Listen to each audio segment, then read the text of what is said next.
Well, I'll tell you about Ted while we're trying to find Ted. Ted is named after the conference because he is actually like this conference specialist. Ted Stout writes the newsletter that all the insiders in this new trade, this new media, digital, biotech thingamabob, everybody who's seriously important in it reads Ted's newsletter because he knows what's next. And I wanted to ask him what's next. In fact, I've been meaning to ask him what happened. Because, you know, last year and the year before, if you were to look at the agenda, there would have been a lot more sort of technology, whiz-bang stuff in it. And of course, we know the meltdown occurred. And since then, Ted, come and tell us what happened.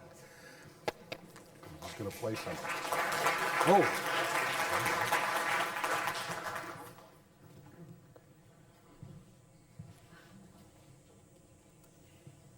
New for 2078, PlayStation 9's electronic spores tap straight into your adrenal gland.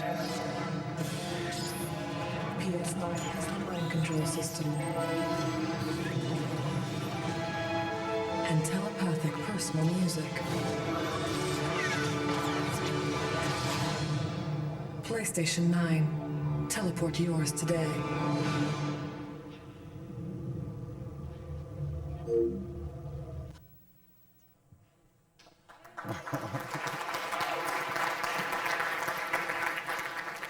The die-hard fans. Well, the big party's tonight anyway. Where's the slide, please? Jack. There we go. I'm Ted.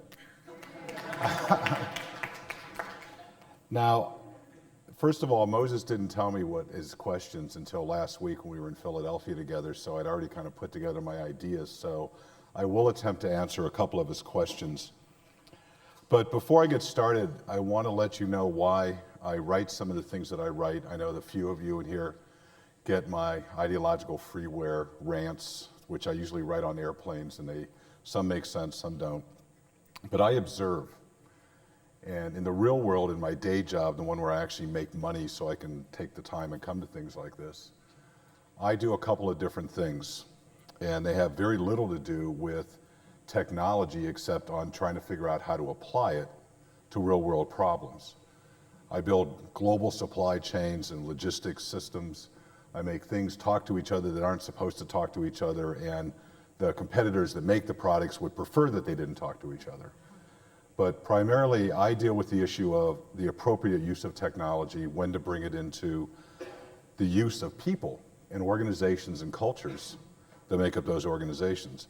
So the things I'm going to tell you about today and talk to you about today are things that I'm seeing, things that I'm observing. I'm going to talk to you about a few new ideas, many of which are actually old ideas, but people have forgotten about, and some of which have been spoken about for the last couple of days here. I want to start off by talking a little bit about, I forgot how many clicks I got in here. This gentleman here. This is Wei-Li Zhang. This picture was taken back in 1987, so he's somewhat grayer and more haggard now. And this is the man that is in charge of the manufacturing facilities and foundries that made the chips for the PlayStation 2. Now, what's interesting about this gentleman is that he gets a lot of inside information, and this is a good example of how I learn what I learn in the real world, because I don't really believe much that I read in the press, and I believe even little or less from the people I hear that run major technology corporations. I think I call it lying through omission. They really just don't tell you what's actually going on. But last January, I was in Taiwan on business, and I ran into my old friend, and we were chatting over dinner, a couple of drinks, and he said something very interesting to me. He said, you know, we have these new chips that are coming in, and it's kind of strange because we're having to retool and get these chips going. And he said, basically, it's the chips for a new console, 8-way system. I have a few statistics here. I try not to make this stuff up. I try to use actual real stuff. Each of the 8 processors are supported by 2 other chips, resulting in an 8-processor, 24-chip system for running interactive entertainment applications. Notice I didn't say gaming, all entertainment applications. This is for the new PlayStation 3, which is coming out 2 years earlier than originally planned. It's coming out this Christmas in Japan. Now, of course, Microsoft Xbox is going to be coming out right after that, or very soon around that, of course, and they're scrambling for that. These systems are going to come with a minimum of 250 gigabytes of storage and up to 1 terabyte of storage. And as I said, they're shipping 2 years ahead of schedule. The plan is that these boxes, I'm sure it's not going to look like this, but this is somebody's idea of what it might look like. But these boxes are planned to hang on basically the wall next to where your broadband connection comes into your home, and they're going to be able to run all of your entertainment devices potentially wirelessly if you go out and buy the $79 wireless thing and figure out how to hook it up without hiring somebody for $3,000. But it's going to be a digital hub for entertainment. And when the PlayStation 2 came out a few years ago, there were a lot of people that wrote about how that system by itself is a fairly powerful system. But a lot of people wrote about grid computing and how you could link all these computers together and have these supercomputers. The problem was that the connectivity backbone, the pipes, really weren't sufficiently spread out and installed at that time to make that really feasible. But now we've had a lot of things happen in the last 3 or 4 years, and there's a lot more broadband out there. And that's a relative term, by the way. I have a real problem with some of these terms like Wi-Fi, which actually means a whole lot of different things, and broadband, which means anywhere from 356 kilobytes a second up till whatever, 10, 20 gigabytes a second and further. But right now, broadband into the home means somewhere around 1 megabyte to a little bit over 1.5 megabyte. So now, though, we have this very interesting time when these two elements, which most people write about and talk about separately, are actually starting to support each other. And why is this important? This is important not because corporations are running around and trying to figure out how to wire up all their road warriors and road warrioresses, but it's about entertainment. And the interesting thing about entertainment is that it's this great secret of the internet. Why we use it? Why do we need broadband? Why do we need connectivity and universal connectivity? It's very interesting because when you look around, I've never heard of a meeting where a bunch of Microsoft Office users got together and said, we really need a 4 gigahertz chip because that Microsoft Word document just isn't refreshing fast enough. These monitors you see out here, these beautiful Apple monitors and some of these big flat screens and things like that, they're not being driven because of people wanting to see Excel spreadsheets. You got to zoom in on that so you can see what's in the cell, right? Okay? And I'm talking about young people too, not just me with my glasses and everything. These things you need the bigger monitors, you need to be able to see more, and you want higher resolution. Now, can anyone in this audience, anybody at all, first I'll give you another piece of paper, you can fold it up as a gift and you can do what you want with it. But what's the biggest thing on the internet right now, and has been for quite some time, that pushes the need for that speed, pushes the need for that bandwidth, pushes the need for that high resolution? Can anybody tell me what it is? Yeah, there we go. I forgot this is Canada. Jeez. I forgot. Long winters, right? Okay. So this is the great secret that Steve Case doesn't talk about at AOL. The sex chat rooms, which was the thing that got the growth of AOL really going. And on the internet as well. But what's interesting is everyone knows the old joke about, what the oldest profession is, right? What's the oldest profession? Oh, you're wrong. It's trade. How can you have prostitution without trade? Here's 2 chickens, let's go, have a good time. This stuff, trade is what it's all about. I had a very interesting dinner a couple of years ago with 2 real smart guys. I won't drop their names because no one will recognize them anyway, they're so smart. But one of them was arguing with me about that the greatest thing that ever happened to the internet, the breakthrough application that was so unique, was eBay. And I said, yeah, but eBay's just this gigantic bazaar. It's like going to Algiers. And Meg Whitman and everyone, they set up all this little place where they'll let you pay to come on, give them a little tip on everything, and you can set up your booth and talk to other people and trade and do all this stuff. This is a basic thing that we as human beings have been doing for tens of thousands of years. Of course, one of the other things we've been doing is gambling. This is how human beings learned about risk. Before it was always like, oh boy, the gods dropped that thing on my head again, and now what am I going to do? and it's this God or that God, it's their fault, whatever. There's a whole shift in how human beings started to learn about risk. And the best and the biggest tool that was used for that was gambling and gambling devices. So let's look at some of the other things on the internet that we have, all this other entertainment. You know, we got Britney and we got Beethoven. Everyone likes music, downloads music. Get your MP3 files and everything else. We got jazz for those. Anybody like jazz here? I hear you have two really nice jazz stations in town. I'm actually kind of surprised. We only have one in New York, and it's actually in Newark. But you got ballet, and I'm going to talk some about that later on. You have the past, you have the future. We have highbrow comedy, and of course we have lowbrow comedy, and we have, you know, dysfunctional families on the right, and we have highly functional families on the left.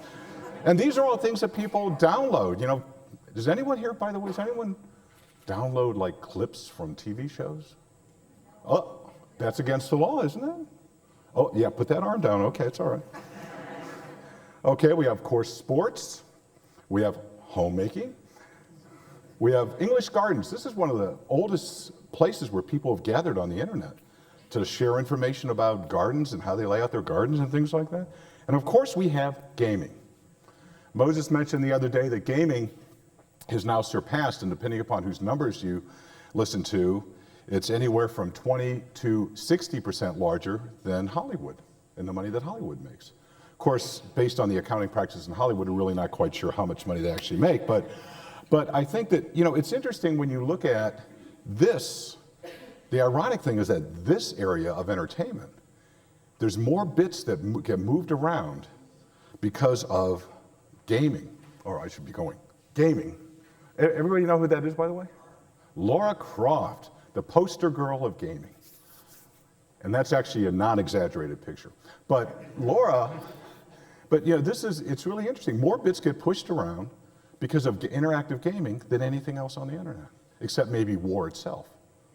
By the way, there's a really interesting organization out in Orlando. It used to be called Stricom, and it has a new name now. John, you know the new name of Stricom? Michael Macedonia's group? I don't know what they're doing. Okay, they got a new name, but anyway, they got this great motto. It says, "All but war is simulation." So, ooh.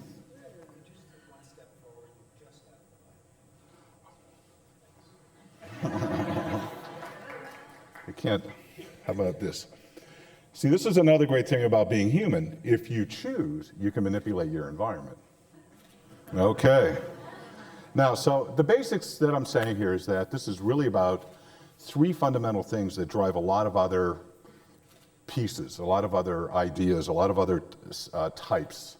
And that's to do with trade. Trade plays a much bigger role in business, but it plays a very big role in all of us as consumers. Sex and gambling. So this is what it's all about. Thank you, Moses. No, I'm not done. Okay. I'm going to get to it in a moment, though. This is kind of laying the groundwork, because what's important about this is that it's... You want to copy that? Okay, I'll make sure you get one of those. Okay. What this is really all about is markets. And there's a guy that floats around, and let me just put the next one up so you can actually see it. A guy named Doc Strolls. He's been around a long time. He's co-author of a number of books, including Clue Train Manifesto, and he's a very interesting guy. You know, he's interesting. And I use that term both ways. He really is interesting, and some of the stuff he says is really kind of. But he says it's a very interesting thing. Markets are conversations. How many of you here in the last couple of days have had a conversation where an idea, and forget about Moses' idea, but it is kind of like that, but an idea actually kind of started clicking and itching in the back of your head? Because you talked to someone that you would have never ever met before, and you actually came up with an idea that might have some application that more other people might want to have, or that might want to use. It might be a product, it might be a service, something like that. And that's what, when people get together and share ideas and do things like that, share their art. Okay, and by their art, I mean if you're a specialist in photography, or a specialist in doing TV or music, or in IT, or in building networks. These are all forms of art, individuals' passions, which we've been talking a lot about the last 3 days. But the idea about markets is that people make up markets, especially today's markets. And what happened over the last couple of years is that a whole lot of people got together and they said, this is what you need. and I'm going to give it to you on the internet. And I'm going to make it really cool, and I have really no idea what you need or what you want, but I'm going to give this to you because I know that you need it. Now, that's not the only reason that everything blew up in Silicon Valley, but it's one of the very, very big reasons, because when you talk to a lot of these people today, they're still out of touch with what the market's about. People talk about Six Sigma and all these different ways of understanding the customer, but when you really go into the strategy meetings and the tactical planning meetings, where I spend a lot of my time, they never talk about the customer. And that's death. That's death.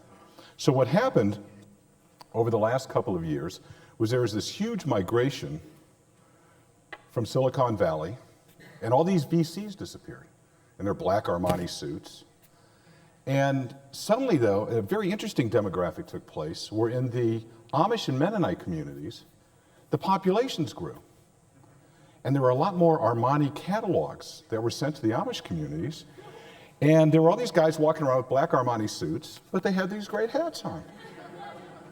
And suddenly, I'm gonna get rid of this mini pearl thing. It was the photographer that convinced me to do that. And you know, these markets, they're its own market. These are all little markets, and understanding how people, what they want, why they want it, even if it's sex and gambling, but you know what, you really need it because you're gonna move all those boxes of the blow-up dolls.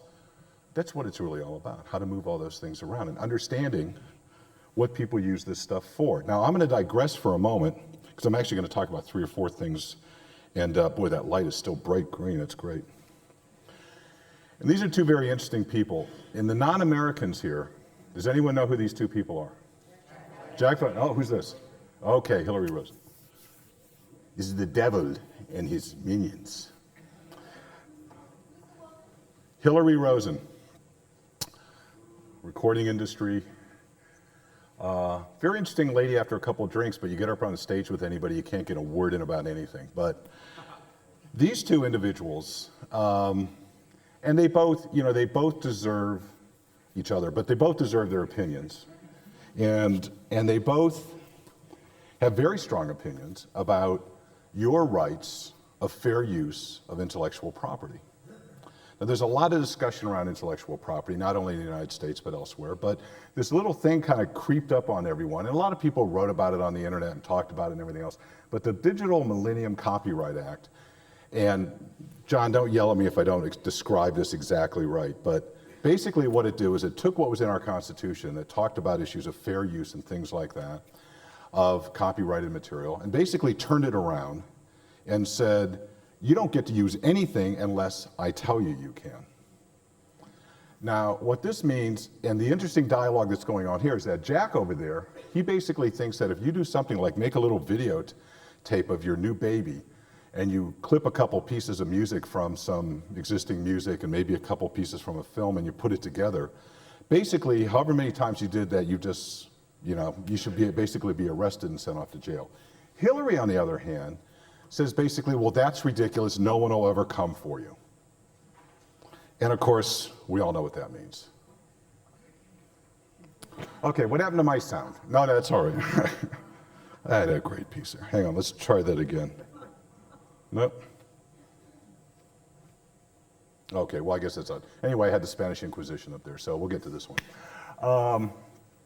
But the idea is that, you know, these are, you know, in a very interesting way, a couple of weeks ago in California, when the 2 of them were on a panel with a couple of other folks, someone did present a film like that. Jack got very upset, very exercised, and was, you know, really thought that, you know, this person should be like hauled off to jail. Hillary said it'll never happen.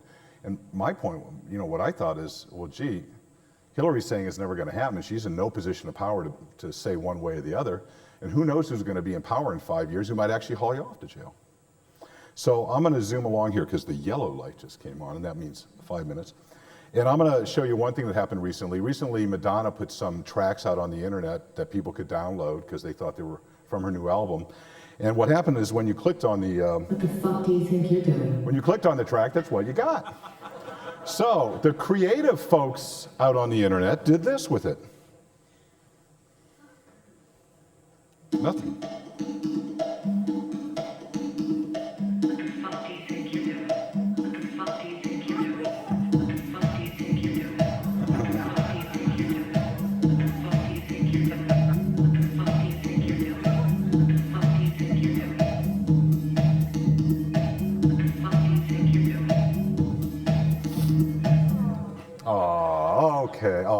see, little baby Jesus does it every time. But, you know, hey, I'm a Lutheran. I can make jokes like that. You know, God, just remember what Voltaire said, God is a comedian playing to an audience that's afraid to laugh. Just like Moses, you know, he just... Okay, so, what am I trying to get to with all this? A very interesting thing has happened also over the last 2 or 3 years as the economic downturn has taken place all over the world, but especially in the United States. And as Nico, was that her first name? Earlier today pointed out, which I thought, nice lead-in for me, that, you know, Canada's lucky because you guys understand the importance of arts in your life to whatever extent. I'm not quite sure. I haven't been back up here that long. But in the United States, we've had severe cuts in the arts. And we've had some very interesting things happen because of that. I'm just going to... Back during the Depression, we had a very difficult time, a lot worse than off than we are now. But there was this... Anybody wants to come and see the real colors on this, I'll show you sometime. But there was just some amazing art that took place, and not just stuff that the WPA funded, but a lot of people went out on stuff that the WPH actually tried to close down, like the Cradle Will Rock and things like that. There was a lot of artists that went out and did amazing things, amazing paintings, amazing writings, amazing music, et cetera, et cetera. What's happening now, the arts, of course, were one of the first places that was cut. All over the place, all over the country.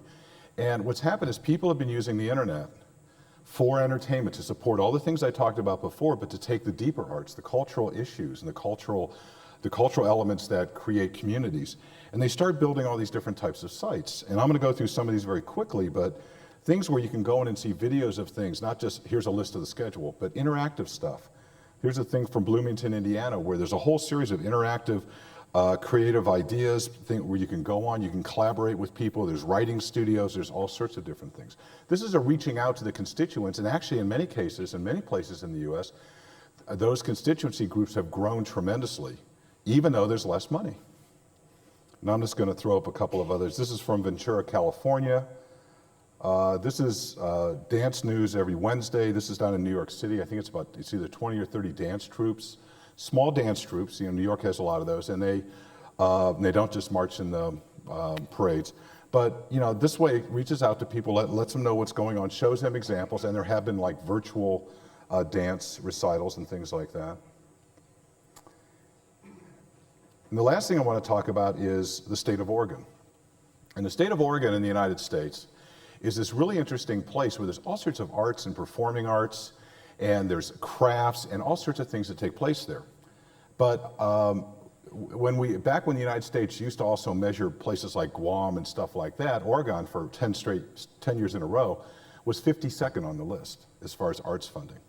And most of the arts funding it gets there are some private institutions, but most of it's been from individuals.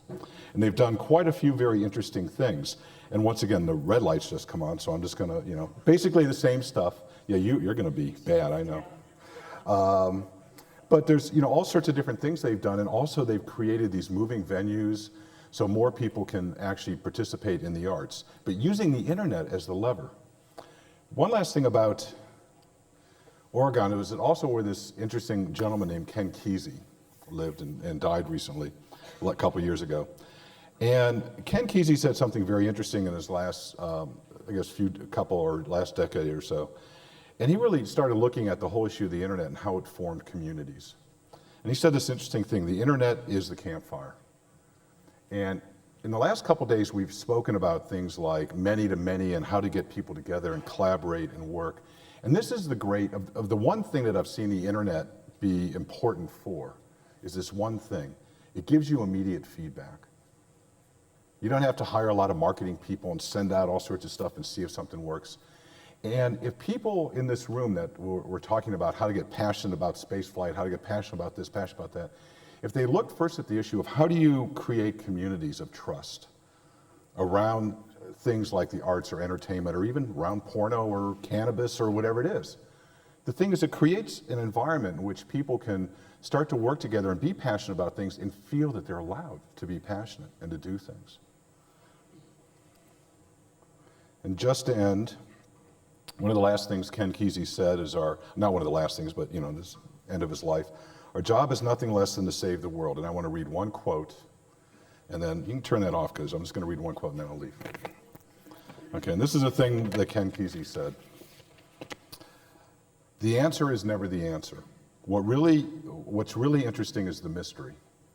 If you seek the mystery instead of the answer, you'll always be seeking. I've never seen anybody really find the answer. They think they have, so they stop thinking. But the job is to seek mystery. The need for mystery is greater than the need for an answer. True currency is spirit. Thank you very much.